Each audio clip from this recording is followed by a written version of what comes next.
brisé, Adélie martyrisée, mais Adélie. Public adoré venu m'écouter au lieu d'aller réviser. Et vous, mon cher contradicteur, vous si respecté, mais bientôt conspué. En m'inscrivant à ce concours de plaidoirie, je pensais avoir à défendre un sujet plus grave, comme l'élection démocratique d'un nouveau pédophile à la tête du conclave.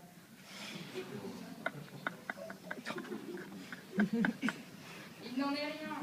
En effet, si je suis devant vous ce soir, c'est pour réfuter et récuser l'ineptie suivante.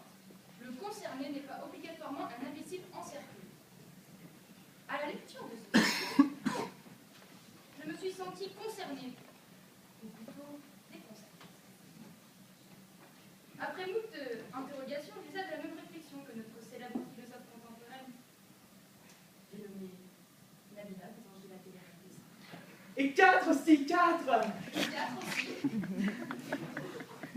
Allô là, allô. Un concerné n'était pas un imbécile. Encerclé. Non mais.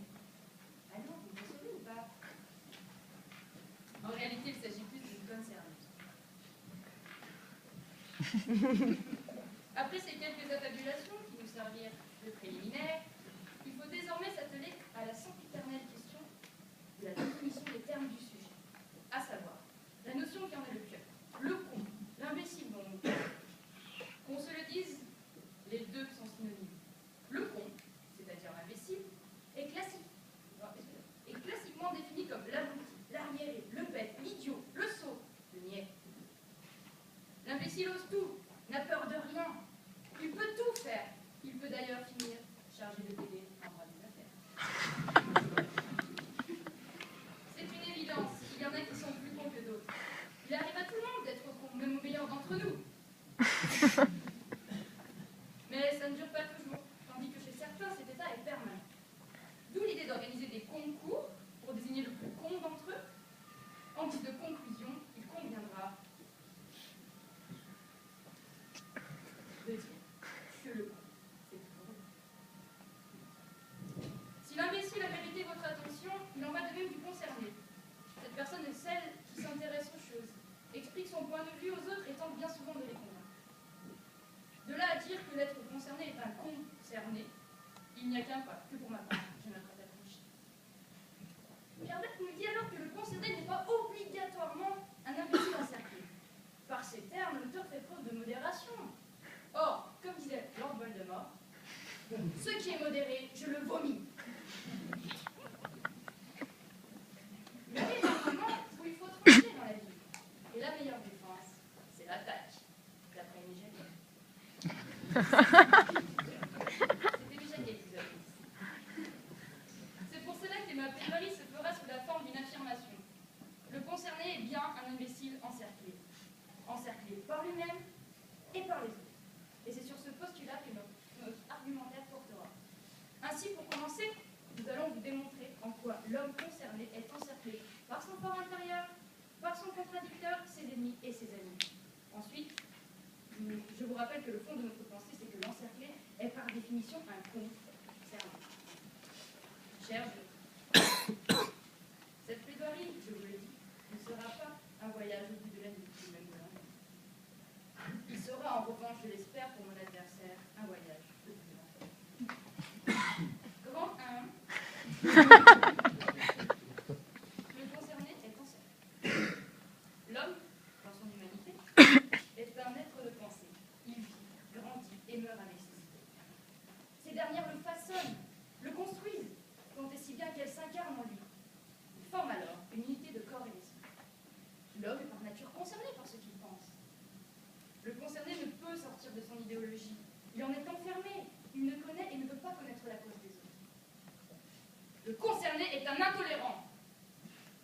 L'idéologue communiste, l'extrémiste religieux, totalement concerné, ne pourra sortir de sa pensée. Il ne peut s'ouvrir à autrui, à d'autres causes qu'à la sienne, qu'il défend comme une mère jalouse. Ou encore comme l'exemple de ce bon père de famille autrichien gardant sa fille dans une cave à l'abri des regards invités.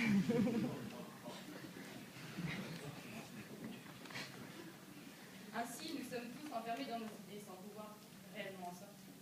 Prenons à titre d'exemple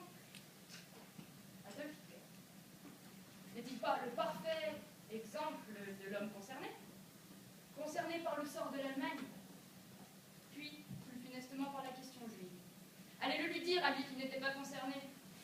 Mais de surcroît, n'était-il pas encerclé? Par qui, par quoi, je vous le dis? Par son idéologie, puis, tout simplement, par les alliés.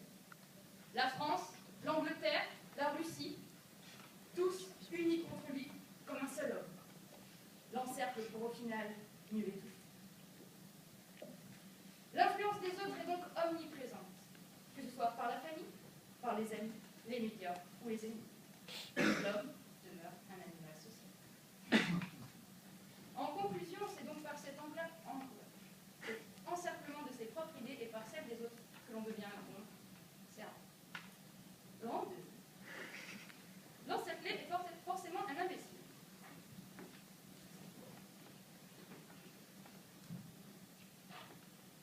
J'en prends pour preuve l'histoire avec un grand H. Celle de M. Strauss-Kahn qui, cerné par une libido débridée, fut encerclé par la bouche de la Cendrillon de ses temps modernistes. J'en prends pour preuve l'histoire avec un grand H. Celle de Franck Ribéry qui, cerné par un ego démesuré et une intelligence surdimensionnée, fut encerclé par les bras d'une prostituée police. Ainsi, l'histoire nous prouve qu'un con cerné est obligatoirement et forcément un imbécile en cercle. Mais pourquoi me direz-vous un imbécile? Platon, que je ne présente plus, théorisa l'allégorie de la caverne. En vertu de cette théorie, l'ignorant, l'obtus, le concerné, baigne dans son insuffisance. Dans un tel cas, on dira du con qu'il est cerné, portant sur son visage les cernes de la bêtise, fatigué qu'il est de son individualité. Cependant, lorsqu'il en sort, qu'il quitte son ignorance pour aller vers la lumière et pour la raison, c'est là qu'il se transcende. L'imbécilité n'est en effet rien d'autre qu'une paresse de l'intelligence. Toutefois, cette théorie possède une faille. Que dis-je, un gouffre? En effet, lorsque l'homme sort à la surface du monde, ce dernier se voit entouré encore et encore de toutes parts. Que ce soit sur le fond, c'est-à-dire par devant, pour le plus grand ou pour le plus grand plaisir des penseurs grecs, par derrière. Il s'agit donc d'un cercle vicieux, où le concerné ne pourra que se mordre la queue. Les autres seront toujours là pour le contredire ou pour le contrecarrer. On est toujours le con d'un autre, et le con. Un des meilleurs exemples que j'ai à vous fournir, c'est celui de Félix Faure, ancien président de la République. Homme politique de qualité et fortement concerné, malheureusement on ne retint de lui que sa mort. Il mourut en effet en pleine action dans les bras de sa jeune maîtresse. Et Clémenceau, son éternel adversaire, lui tint alors cet ultime hommage. Il voulut être César, mais ne fut que Pompée. De par cette phrase restée dans l'histoire, l'homme respecté mais cerné devint un imbécile pour l'éternité. En conclusion, je vous le dis, l'homme concerné est bien un imbécile encerclé, que cela soit par lui-même ou par autrui. Les jurés pardonneront mon inconstance, mais je me sens tout à coup cerné, encerclé. Alors, avant que s'abattent sur moi les foudres de cette assemblée concernée, et un peu concerné, et un peu...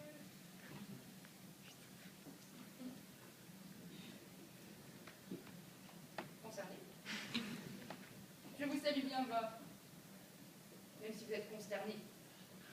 Je m'enfuis, je vous quitte, car certes, on m'objectera peut-être votre exemple. L'exemple de ce plaideur dont la stérile abondance nourrit de si peu de pensées, tant de lourdes paroles, et qui a là, répandant un déluge de mots sur un désert d'idées. Car, mon cher contradicteur, j'ai bien l'impression qu'à contrario de ma plaidoirie, vous tombez de l'estrade.